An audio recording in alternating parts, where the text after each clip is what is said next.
Bien-aimé dans le Christ, loué soit Jésus-Christ et bienvenue dans ce nouveau numéro de Dies Domini.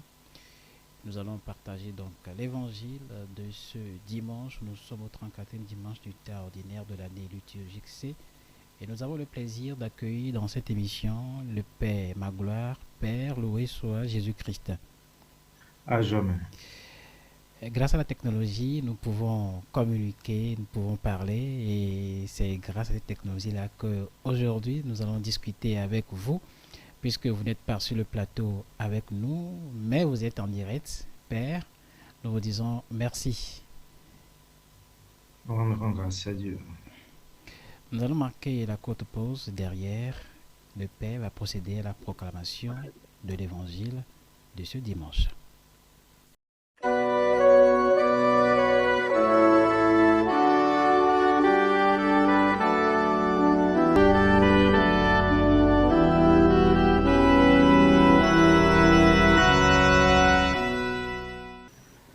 Évangile de Jésus-Christ selon saint Luc.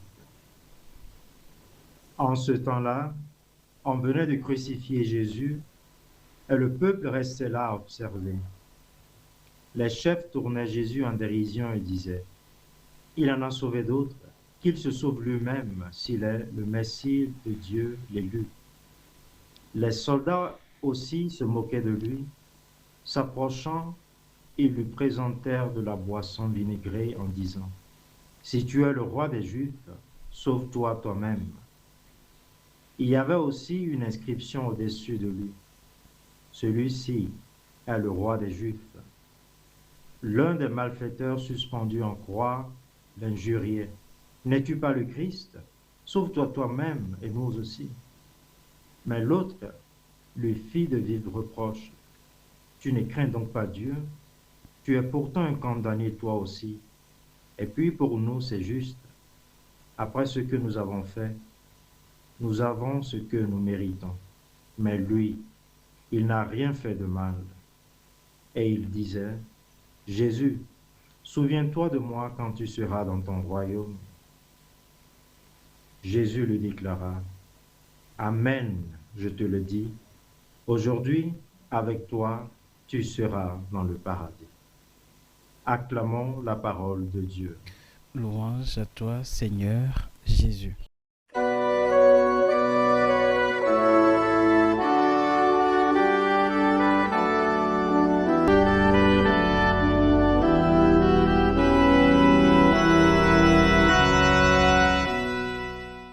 Merci, Père. C'est un test qui est un peu en contradiction avec la fête que nous célébrons en ce jour, Père. C'est la fête du Christ roi, mais l'Église nous propose la crucifixion de Jésus. Dites-nous, mon Père, pourquoi ce test, pourquoi l'Église nous propose ce test en ce dimanche où l'Église célèbre une grande solennité? Merci bien pour cette question. Comme vous l'avez si bien observé au début, il y a une apparente contradiction, parce qu'on célèbre un roi et puis on nous présente un texte qui parle de la crucifixion et de la mort. Et en effet, la solennité du Christ, roi de l'univers, souligne bien et bien une contradiction aux yeux du monde. Oui. Ça paraît étrange de célébrer la crucifixion et la mort de quelqu'un, mais rappelons que pour nous, chrétiens, il ne s'agit pas d'une personne quelconque, mais de Jésus. Lui, Jésus n'est pas que mort pour nous, mais il est ressuscité. Et donc, par sa mort, il apprend ainsi donc au monde qu'une vie donnée pour les autres n'est jamais perdue. La logique de Dieu est tout autre. C'est par la mort de son Fils qu'il nous donne le salut et nous offre et nous montre son amour. La croix, ainsi donc, résume tout le mystère de Dieu pour l'humanité. C'est par la croix que Jésus manifeste au monde sa royauté. Et c'est par ce geste qu'il nous offre la porte à son royaume. Et c'est ce dont justement ce que nous voyons avec le second malfaiteur qui est crucifié, qui reconnaît cela en disant: Jésus, souviens-toi de moi quand tu seras dans ton royaume. Voilà. Nous allons revenir sur le second malfaiteur. Dans le texte, on nous parle également de certains chefs qui était en train de tourner Jésus en dérision. Qui sont Ouais. ces chefs et pourquoi tourner Jésus en dérision? Pourquoi? D'accord. D'accord. Ces chefs, d'abord, notez que ici, ben, c'est pas bien précisé, mais on parle ici de chefs des prêtres, hein. Oui, Donc, c'est toute la communauté de ces prêtres qui, qui se, qui se montrent tout au long de sa mission. Jésus se présentait comme le Messie, comme le Messie. Donc, aux yeux de ces autorités religieuses, c'est quand même marrant de voir le Messie se retrouver en croix. Qui est ce Messie envoyé de Dieu qui va se retrouver sur la croix? Et donc, ces moqueries rentrent toujours dans la logique que je venais tout à l'heure de souligner que euh, le monde ne rentre toujours pas nécessairement dans la logique de Dieu. Je trouve insensé de dire qu'un Messie, l'envoyé de Dieu, lui qui se déclare comme fils de Dieu, puisse finir sur une croix. oui. Donc, c'est ce pourquoi justement qu'ils se moquaient de Jésus. Et si tu es le roi des Juifs, sauf toi-même, et c'était l'un des propos, que pouvons-nous comprendre de cette phrase? S'entendait-il réellement à ce que Jésus se sauve ou il le disait juste pour se moquer de lui? D'accord. Disons d'abord que ceci rentre dans la logique des moqueries. Ils se moquaient de lui. Oui, Donc, c'est pas qu'il voulait nécessairement qu'il se sauve. Mais l'autre côté de la chose, c'est que ces moqueries ont une logique que Luc essaie de préparer ses auditeurs à comprendre.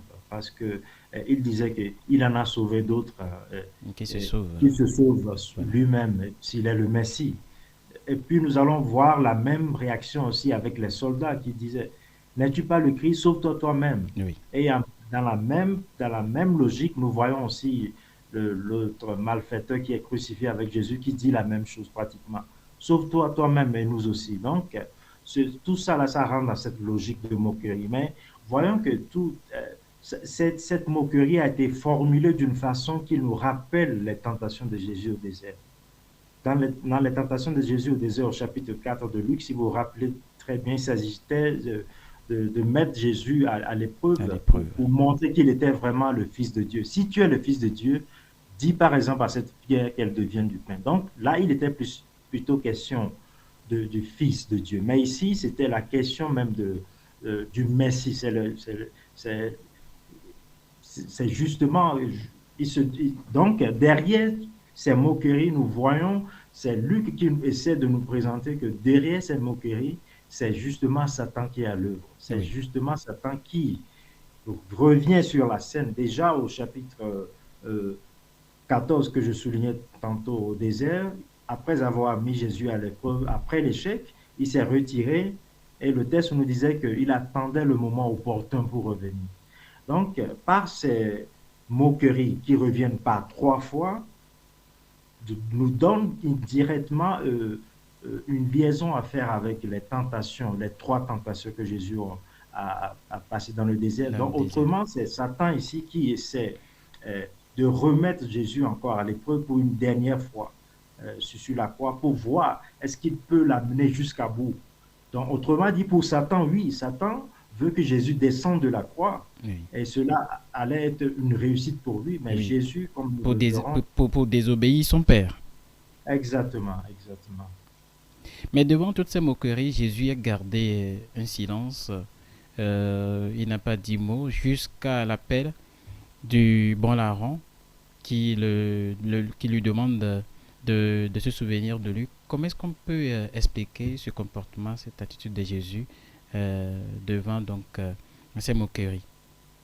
D'accord, merci bien. Comme je le disais tantôt, la réponse de Jésus face à ces moqueries. Bon, disons, rappelons ici que par ces moqueries, nous devons voir à l'image Satan. Donc, ce que Jésus répond à ces moqueries ou à cette tentation, c'est le silence. Donc, la seule fois où nous voyons Jésus parler, c'est quand ce second malfaiteur fait appel à lui. Donc, pourquoi c'est seulement à lui que Jésus répond? Je pense que l'enseignement que Luc veut nous faire souligner ici, c'est que Dieu n'est jamais silencieux quand il s'agit d'une question de salut. Quand nous faisons appel à lui en une situation qui tient à notre salut, il n'est jamais, jamais loin. Il va toujours répondre à nous comme il a fait aussi avec ce second malfaiteur qui a fait appel à lui. Des fois, on a l'impression que Dieu ou Jésus ne répond pas à nos appels. Quand on prie, quand on crie vers lui des mois et des mois, la plupart du temps. Mais à travers ce que vous venez de dire, on comprend que Jésus intervient toujours dans les situations critiques, Père. Exactement, exactement. Vous avez si bien compris. Voilà. Le texte nous parle ensuite de deux malfaiteurs qui ont été crucifiés, l'un d'entre eux l'un d'entre eux l'injuriant, lui demandant de se sauver et de les sauver eux aussi, mon Père. Ces deux Ouais. larrons connaissent-ils déjà Jésus ou c'est au moment de la crucifixion qu'ils ont eu à savoir de qui s'agit-il? Merci pour cette question. Bon, rappelons d'abord que le texte ne dit rien sur cette question. Donc, que ces deux malfaiteurs connaissent Jésus ou pas, le texte, Jean, l'évangéliste, ne nous dit rien là-dessus. Donc, le texte est silencieux là-dessus. Néanmoins, nous voyons ici que l'un des malfaiteurs a mentionné Jésus de nom. Oui. Donc, ce qui mène certains biblistes à croire qu'il se pourrait qu'ils aient connu Jésus dans leur vie antérieure quand ils étaient encore là. Ça veut Mais dire que ça veut dire que les deux ont eu à connaître Jésus dans la vie courante. ouais, à suivre cette logique de ces biblistes qui, Oui. à cause de ces noms mentionnés, peuvent dire que Jésus a été connu par ces gens-ci. Mais il y a aussi d'autres groupes de personnes qui pensent qu'ils n'ont pas nécessairement connu Jésus. Mais je pense que ce que Luc veut nécessairement souligner dans cette approche, la chose la plus importante à souligner ici est que même s'il ne connaissait pas Jésus, le peu de temps qu'il a eu à passer avec Jésus a suffi pour l'ouvrir les yeux à le connaître, à reconnaître sa faute et à se tourner vers le Christ. Nous voyons déjà là l'effet du sacrifice ultime de Jésus sur la croix avant même sa mort. Donc, le temps de peu qu'il a passé sur la croix lui a permis justement de venir à connaître Jésus et à se convertir. Et il s'est converti sur la croix. Et certains même disent souvent que il a eu à voler le ciel. Est-ce qu'on peut dire ça, Père? En voyant la réponse de Jésus. Bon, je pense qu'en disant qu'il a volé le ciel, ils font peut-être référence à la dernière minute, comment est-ce qu'il a vu le salut. Mais je pense que la logique de Luc, l'évangéliste, qui nous lie à comprendre ici, c'est qu'il essaie de nous faire comprendre ici qu'il y a beaucoup de choses qui se passent ici. Rappelons tout d'abord qu'au chapitre 22, verset 3, il nous avait dit que la passion du Christ a commencé le moment justement où Satan est entré en Judas. Oui. Et après tout, il nous rappelle que même le reniement de Pierre, c'était sous l'influence de Satan. Quand Jésus disait, toi Pierre, Satan a réclamé ton âme, mais moi j'ai prié pour toi. Et toi, quand tu seras revenu, raffermis tes frères. Donc tous ces scénarios, c'est pour nous montrer que derrière le mal, derrière la passion du Christ, c'est Satan qui est toujours là, en jeu, qui est en train de nous voir tout cela. Donc pourquoi est-ce qu'à la dernière minute, il nous montre justement que un s'est converti? Oui. C'était très important pour montrer que un s'est converti, pour nous montrer que malgré l'influence de Satan, la liberté de l'homme est toujours là. C'est cette liberté qui permet à l'homme de dire à la fois que je ne vais pas suivre Satan et que je vais aller vers la proposition que nous donne Jésus. Au même moment, il y a certains qui disent qu'il y a beaucoup qui n'agissent pas bien et que c'est au soir de sa vie qu'on amène un prêtre, qu'on le baptise, qui devient chrétien, et puis voilà, on dit déjà qu'il est sauvé, alors qu'il y a certains qui sont sur le chemin, qui sont déjà chrétiens depuis, qui observent les commandements. Est-ce que Dieu ne serait pas injuste par hasard? Bon, je ne pense pas de parler d'injustice dans ce sens. Rappelons d'abord que le salut est un don. Oui. Nous n'avons pas le salut par notre propre mérite. Donc, que je sois fidèle tout au long de ma vie et que quelqu'un l'ait à la dernière minute, ça reste toujours un don pour tous. Oui, c'est Je un peu pense comme que l'histoire des talents. ouais, c'est ce qu'il faut d'abord souligner. Cette parabole de l'évangile qui nous rappelle qui nous parle des ouvriers qui ont été appelés à différentes heures, mais que eux tous ont reçu le même salut, le même prix, souligne justement cet aspect pour nous dire que le salut, a priori, est un don de Dieu. Oui. Donc, c'est vrai que quand je vois ma vie de chrétien, moi qui ai été appelé depuis mon enfance et puis j'ai été appelé à toujours rester fidèle et que quelqu'un à la dernière minute se convertisse, cela reste toujours que c'est ça. Je ne l'ai pas mérité par mes propres efforts, Mm. mais ça reste toujours le don de Dieu. C'est quelque chose qui est très important à souligner ici. Et qu'est-ce que nous devons rechercher au quotidien en tant que chrétien à vouloir toujours se conformer à Dieu pour pouvoir mériter le ciel? Comment est-ce que nous devons agir? Quel est notre quotidien en tant que chrétien? Bon, je pense que ces deux malfaiteurs crucifiés sur la croix nous donnent un exemple, hein, que toujours utiliser le moment que nous avons, parce que c'est pas sûr que demain nous allons rêver. C'est vrai que le monde aujourd'hui a l'habitude de croire que quand je vais me coucher, demain je vais me réveiller, parce que nous avons tellement l'habitude que on pense que c'est tout à fait d'office, quand je vais me coucher, je vais me réveiller, mais nous devons toujours mettre en tête que le moment que j'ai, le présent que j'ai tout à l'heure, c'est ce que j'ai.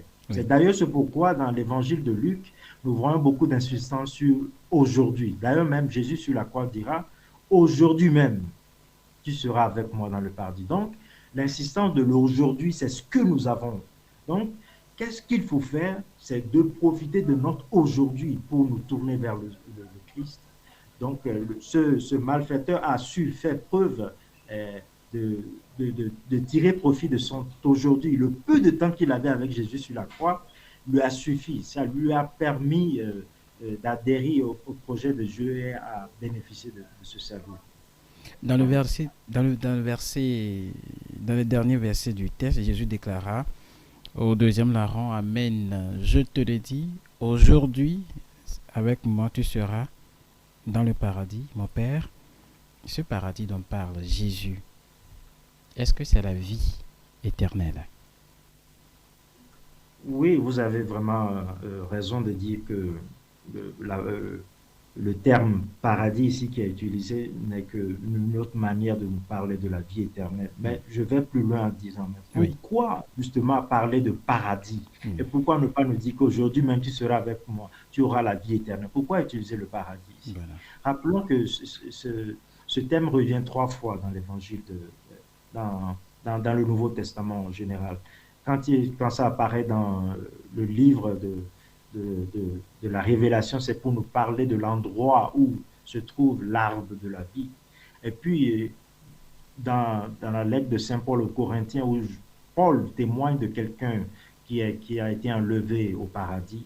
Mais je pense que ici, Luc l'utilise, et il a l'habitude de faire cela, à utiliser cette terminologie de l'Ancien Testament. Rappelons que paradis vient du grec paradeisos, qui ne fait qui n'est qu'une traduction de la Septante de la parole qui est utilisée pour le jardin d'Éden dans la lettre, dans le livre de la Genèse, si vous vous rappelez bien. Mm. On nous avait dit qu'à cause du péché qu'ont commis Adam et Ève, ils ont été renvoyés Voilà, du de paradis. ce paradis. Le mot paradis, justement, c'est ce qui a été utilisé, hein, qui en hébreu est dit gan, c'est ce que la Septante traduit en utilisant paradeisos. Ok. Donc, Genèse donc c'est ça, chapitre c'est juste 3 pour nous et dire que, chapitre 4. exactement, c'est pour nous dire ici, c'est pour nous faire la liaison que ce que l'homme a perdu, c'est-à-dire en faisant référence au jardin d'Éden, ce que l'homme a perdu par faute du péché, nous la retrouvons en Jésus qui le donne maintenant à ce second larron, ce second malfaiteur qui a su se convertir à la dernière minute. Mais la miséricorde que Jésus lui accorde sur la croix, ça nous pose à réfléchir. Dieu serait vraiment miséricordieux, Père. Ouais. Bon, c'est vrai que cela rejoint un petit peu l'autre question dont on avait parlé tout à l'heure, puisque Oui. lui, il a reçu le don de ce paradis-là à la dernière minute, hein. Donc, on se dirait, mais est-ce qu'il a eu le temps de se convertir, par Oui, exemple? Donc, toutes ces questions-là viennent en jeu. Mais c'est vrai qu'il a été converti. Déjà, le fait que Jésus, rappelons d'abord ce que Jésus a dit, aujourd'hui même, tu seras avec moi dans le paradis. Cela souligne déjà que le gars a été converti, sinon Jésus, il n'allait pas justement hmm, bénéficier de cela. Mais comment est-ce qu'il se convertit? Dans le passage que nous avons entendu tout à l'heure, c'est-à-dire dans l'Évangile, on nous parle déjà que il a reproché au second qui était crucifié le fait qu'il injuriait Jésus. oui, Deuxièmement, il a reconnu sa faute. Il a dit, mais au moins pour nous, nous méritons ce dont nous méritons. Mais Jésus, lui, non. il n'a rien Il est fait. innocent. Donc, nous voyons déjà que par ses paroles que il a vraiment, ce n'est pas une manière de profiter d'injustice à la dernière minute du paradis, mais que ça montre justement que par ses paroles qu'il a vraiment bénéficié de la conversion. Et c'est vraiment la conversion qui l'a amené vers cela, justement, vers le paradis Vers dont le nous parlons. paradis. Mais cette miséricorde que Jésus lui accorde sur la croix, est-ce que cela ne serait pas source de paresse spirituelle pour nous autres qui sont chrétiens actuellement? Parce que des fois, on se dit, oui, je vis sous la grâce de Dieu, je vis sous la miséricorde. Et des fois, à cause de cette miséricorde, on fait, beaucoup de dégâts, c'est-à-dire des péchés, des fautes, des Mm. erreurs envers Mm. Dieu. On se dit, bon, il y a la confession. Si Dieu est Ouais. miséricordieux, quand le prêtre lève la main, il me dit, vas-y, tes péchés te sont pardonnés. Je sais que voilà, par la foi, je suis pardonné. Est-ce que cela ne serait pas source de paresse qui peut-être favoriserait le péché en nous? J'ose croire et je prie que ce ne soit pas, parce que ce serait une très grave erreur à commettre, hein. Et Parce dommage que pour nous chrétiens. ouais, dire que Jésus, Dieu est miséricordieux et puis bon, je vais profiter, je fais ce que je peux, j'irai à la confession. Ça même, c'est le péché contre l'Esprit Saint. Hmm. C'est d'être au courant de savoir que ce que je vais faire est un péché, mais je le fais quand même parce que je compte sur la grâce de Dieu. Ça, ce serait vraiment une très grande erreur. Donc, je dirais que je prie que nous n'ayons pas à faire cette erreur-là. Donc, la miséricorde de Dieu est là pour nous aider, oui, mais on ne peut pas baratiner avec Dieu comme nous le faisons avec Oui. les hommes. On ne peut pas mentir à Dieu. Dieu voit au-delà de nous-mêmes, même Hmm. ce que nous cachons, nos intentions et tout et autres. Il voit tout cela. Donc, on ne peut pas essayer de le baratiner à la dernière minute pour pouvoir profiter de ce salut comme celui. D'ailleurs, qui nous dit que nous saurons quand le moment viendrait pour nous de partir de ce monde. Hmm. Donc, justement, le pourquoi il faut profiter de cet aujourd'hui Du que nous moment, avons. du Ce que moment nous avons, présent. c'est le moment présent que nous avons. Donc, c'est ce à quoi il nous faut nous baser et puis mettre le maximum comme nous le pouvons aujourd'hui. Il y a certains qui sont peut-être dans les couvents, qui font autre chose, à qui on prêche la parole de Dieu, mais qui disent souvent, bon, je vais attendre peut-être au soir de ma vie pour pouvoir me convertir parce que là, j'aurais fait l'essentiel, j'aurais fait ma vie comme je le voudrais. Et j'espère, je crois en cette miséricorde-là, lorsque je serai converti, que voilà, tous ces péchés seront pardonnés. Quel est le message pour vous, Père, à leur endroit? Ouais, moi je dirais que ce serait une très grave erreur à faire. Bah, le test nous montre que ce second malfaiteur a su bénéficier du salut à la dernière minute, oui. Mais ça, c'est parce que probablement lui n'avait pas connu le Christ depuis le début. Oui. Mais si nous avons déjà le Christ qui est avec nous, le Christ qui est vie, alors pourquoi retourner à notre ancienne vie pour attendre jusqu'au dernier moment pour profiter? Donc je dirais plutôt que ce serait vraiment une très grande erreur parce que on ne peut pas voir la lumière qui est en Jésus, la lumière qui donne vie, et retourner dans le ténèbre de notre vie d'avant en attendant la dernière minute à le faire. Donc, je dirais que ce serait une très, très, très grave erreur à faire. Donc, profitez de ce moment que vous avez, car d'ailleurs, vous ne savez pas quand viendra l'heure pour vous de quitter ce monde. Profitez de l'aujourd'hui. Père, c'est la solennité du Christ roi de l'univers. Nous sommes pratiquement à la fin de cette émission pour vous qui venez de nous rejoindre. Et c'est Dies Domini. Alors, je disais, Père, nous fêtons le Christ roi de l'univers. Et ici au Togo, il y a des célébrations eucharistiques les matins et dans l'après-midi. Nous procédons à la procession avec le Saint-Sacrement. Est-ce que nous devons nous limiter à cela? Quelle doit être l'attitude du chrétien en cette solennité? Que devons-nous faire? Comment est-ce que nous devons comprendre cette fête et la vivre intimement avec le Christ? D'accord, merci bien. D'abord, que comprendre de cette fête, de cette solennité? Oui. Notre regard doit être fixé sur Jésus. Que fait Jésus? Il donne sa vie pour nous. C'est justement ce... Et il choisit, voyez même ce qu'il choisit pour nous donner le salut.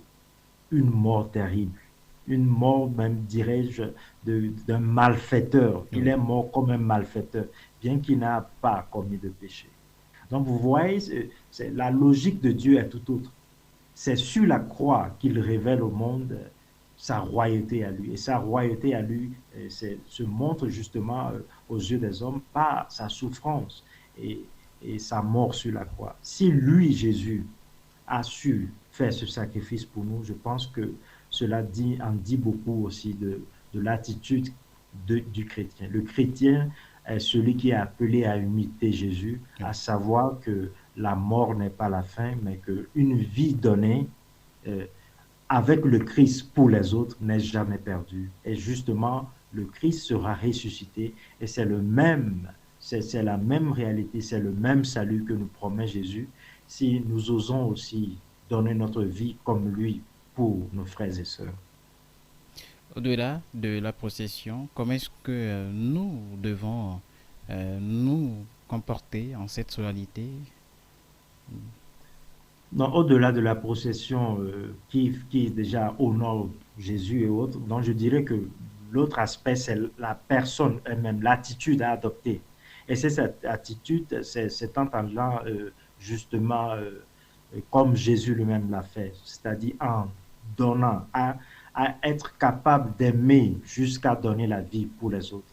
Ce n'est pas, je rappelle au passage qu'il ne suffit pas de mourir pour le Christ, Oui. mais d'être capable de mourir avec le Christ pour les autres. Parce qu'il est très facile de donner sa vie pour le Christ. Il est très facile d'aimer Dieu.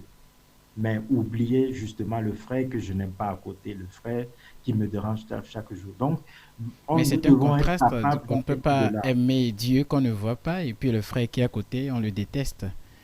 Exactement. Donc, c'est le sacrifice ultime que Jésus montre sur la croix, malgré qu'il ait su que Judas l'aurait trahi, mais cela ne l'a pas arrêté. Bien que les gens sont là autour de la croix à, à l'injurier, à se moquer de lui, cela ne l'a pas arrêté. Donc, nous sommes poussés à voir au-delà de, de, de l'immédiat, de celui qui est proche de moi que je n'aime pas. Nous devons aller au-delà de notre propre désir, nos égos intérieurs pour pouvoir faire ce sacrifice ultime comme Jésus lui-même qui a su donner sa vie sur la croix malgré nos infidélités à nous. Donc c'est l'ultime amour de Dieu pour l'humanité. C'est justement ce pourquoi nous le célébrons comme roi de l'univers.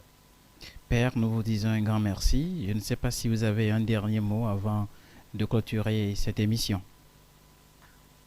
Ce serait peut-être vous remercier de cette opportunité aussi. Je profite de cette occasion aussi pour souhaiter bonne fête à tous et que le Christ soit notre modèle de vie de chaque jour. Merci.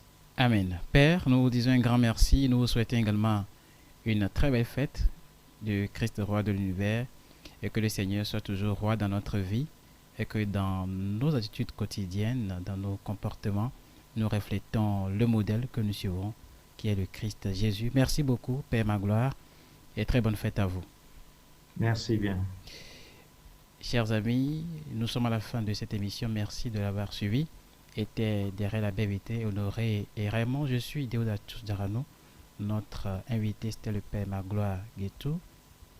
Bonne journée, bonne fête et que le Seigneur vous bénisse.